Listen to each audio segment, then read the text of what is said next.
Danny Flexen here for Seconds Out with Kieron Conway. Kieron, how you doing? Doing very well, thank you.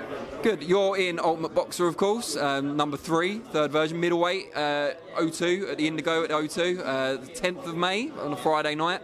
You're one of the younger guys in the field, I believe. Just tell us how old you are and also what your training setup is, who your trainer is, whereabouts you train. I'm 22. I train in Northampton at King's Heath Boxing Gym. My dad's my trainer, and also my dad James Conway is my trainer, and also Arthur Daly has a lot of input as well from who's head coach at King's Heath Boxing Gym. It's my old amateur gym, but loyalty stays there, and that's the best gym to be anyway. In the last 20 to 30 years, I can only think of about 3 pro boxers from Northampton. Why isn't it, because it's got good amateur clubs there, why has it not been more buzzing on the pro side? I don't know, to be honest. I couldn't really answer that, but yeah, we got really good amateurs coming through, especially from our gym, King's Heath. So within the next few years, the pro scene could be absolutely buzzing from Northampton, to be honest. So it could completely switch in the next few years. On the plus side, you haven't got a lot of competition to be like the best Northampton boxer in the last 20 years, so maybe look at it like that. Yeah, it could. I mean, winning this tournament would put you second only to Chantel Cameron, I guess. Ooh. That's a naughty one. Well, well, come on. I mean, she's almost challenging for a world title, so I've put you above Alan Bosworth, you know, Jamie Spence. Yeah, respect where it's needed. Yeah. It wasn't Jamie Spence, was it? I think he's from King's. It is Jamie Spence. Yeah, he was. I know Jamie quite well. Yeah. Yeah. Why did you choose to go into this format? I mean, I guess early on in your career, you're still used to doing the short rounds. Is that one of the factors? Well, we've moved on to longer rounds now. Like my last fight was an 8-rounder. It was meant to be a 10-rounder, to be fair. I've had another 8. I've had one more 8-rounder back in like my 5th or 6th fight. We're moving on quite rapidly with the rounds increase.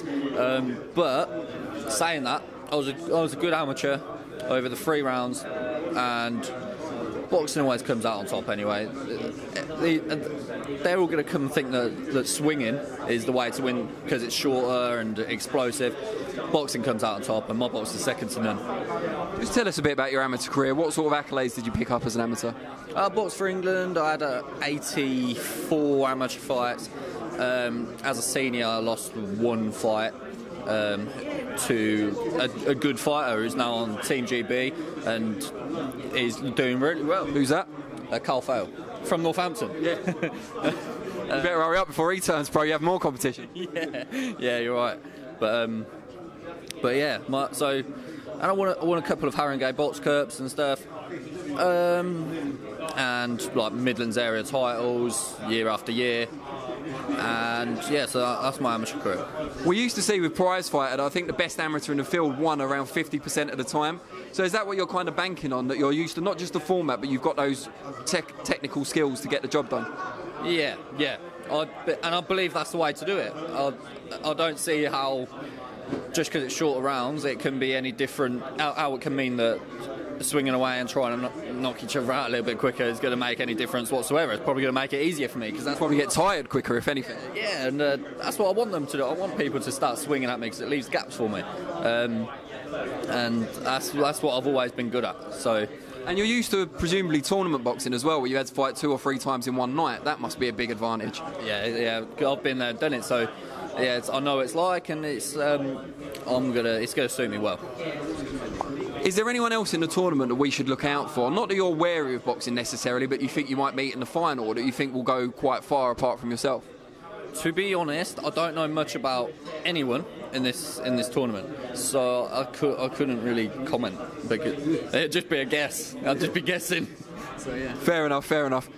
Will you be changing your training in order to replicate the format a bit more? Will there be little tweaks that you'll make?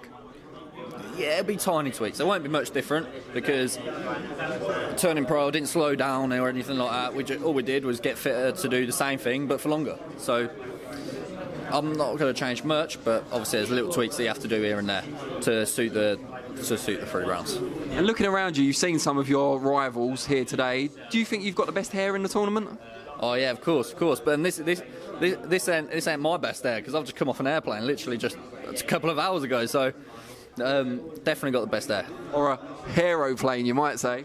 Yeah. Remember that one? Yeah, it's a fake laugh, but I appreciate you for it. Yeah. We wish you the very best of luck, May the 10th. Everyone tune in. If people want to watch your journey and find out a bit more about you, what are your social media handles? How can they find you? You can go on Instagram. It's Kieron Conway Official, and my Twitter is KConway Official. Brilliant. All right, well, we look forward to watching you on the 10th. Thank you very much. Cheers, mate. Good stuff.